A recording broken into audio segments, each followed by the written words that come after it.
Hi friends, welcome to our channel. இன்றைக்கி நம்ம சேனலில் ஒரு சூப்பரான நெத்திலி மீன் வறுவல் தான் பார்க்க போகிறோம். இது கொஞ்சம் கூட மசாலாலாம் உதிராமல், ரொம்பவுமே மசாலாலாம் யூஸ் பண்ணாமல் சிம்பிளாக வீட்டில் இருக்கக்கூடிய பொருளை வச்சு எந்த அளவுக்கு சிம்பிளாக செய்யலான்றதை பார்க்கலாம் வாங்க. இது செய்கிறதுக்கு ஃபஸ்ட்டு நான் ஒரு 1/2 கிலோ அளவுக்கு நெத்திலி எடுத்து நல்லா வாஷ் பண்ணிக்கிட்டேன். ஒரு 4-5 தண்ணி ஊற்றி தலையெல்லாம் கிள்ளி போட்டு வாஷ் பண்ணி உப்பு மஞ்சத்தூள்லாம் போட்டு வாஷ் பண்ணி தண்ணியை ஃபுல்லாக ஃபில்ட்ரு பண்ணி எடுத்துக்கிட்டேன்.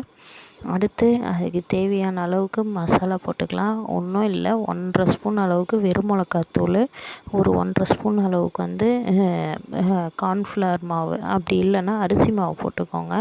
கார்ன்ஃப்ளவர் மாவை விட அரிசி மாவு போட்டிங்கன்னா கொஞ்சம் மொறுமொறுன்னு இருக்கும். போட்டுட்டு தேவையான அளவு உப்பு போட்டுட்டு நல்லா தண்ணி எதுவும் ஆட் பண்ணாமல் நல்லா மிக்ஸ் பண்ணி ஒரு 1/4 மணி நேரம் அப்படியே மேக்னேட் பண்ணி வச்சிடுங்க. அடுத்து ஒரு எண்ணெய் கடாயில் கொஞ்சமாக எண்ணெய் ஊற்றுங்க. இது பொரிக்கிறதுக்கு எண்ணெய்லாம் ரொம்பவுமே இழுக்காது. ஸோ ஓவரால் இந்த எண்ணெயே கொஞ்சம் மீறும் 1/2 கிலோ நெத்திலிக்கு. ஸோ அதனால் போட்டு ஒன்று ஒன்றா போட்டு ஸ்லோவில் வச்சு நல்லா பொன்னிறம் ஆனவினே ஒரு பக்கம் வெந்தவினே இன்னொரு பக்கம் திருப்பி போட்டு எடுத்திங்கன்னா சூப்பரான நெத்திலி ஃப்ரை ரெடி.